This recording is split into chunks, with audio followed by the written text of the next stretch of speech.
അനുദിന വിശുദ്ധർ. ഏപ്രിൽ 26 വിശുദ്ധ മാർസെല്ലിനൂസ്. റോമിൽ ജനിച്ച ഇദ്ദേഹം 296 ജൂൺ 30 പാപ്പയായി തിരഞ്ഞെടുക്കപ്പെട്ടു.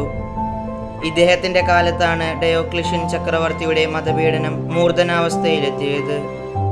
ദേവാലയങ്ങളും വിശുദ്ധ ഗ്രന്ഥങ്ങൾ വരെയും നശിപ്പിക്കപ്പെട്ടു. അനേകം ക്രൈസ്തവർ നിഷ്കരുണം വധിക്കപ്പെട്ടു. മർദ്ദനങ്ങളും പീഡനങ്ങളും മൂർച്ഛിച്ച അവസരത്തിൽ പാപ്പയെയും അവർ കൊലപ്പെടുത്തി. പാപ്പയെ സംബന്ധിക്കുന്ന എല്ലാ ചരിത്രരേഖകളും അദ്ദേഹം രചിച്ച പുസ്തകങ്ങളും മറ്റു പ്രമാണരേഖകളുമെല്ലാം ശത്രുക്കൾ അഗ്നിക്കിരയാക്കി. ക്രൈസ്തവ പീഡനങ്ങളുടെ കാഠിന്യം കണ്ട പാപ്പ ഒരവസരത്തിൽ വിശ്വാസം ത്യജിച്ചുവെന്നും പെട്ടെന്ന് തന്നെ മാനസാന്തരപ്പെട്ട് ആ തെറ്റിന് സ്വന്തം രക്തം കൊണ്ട് തന്നെ പരിഹാരം ചെയ്തുവെന്നുമാണ് പാരമ്പര്യം.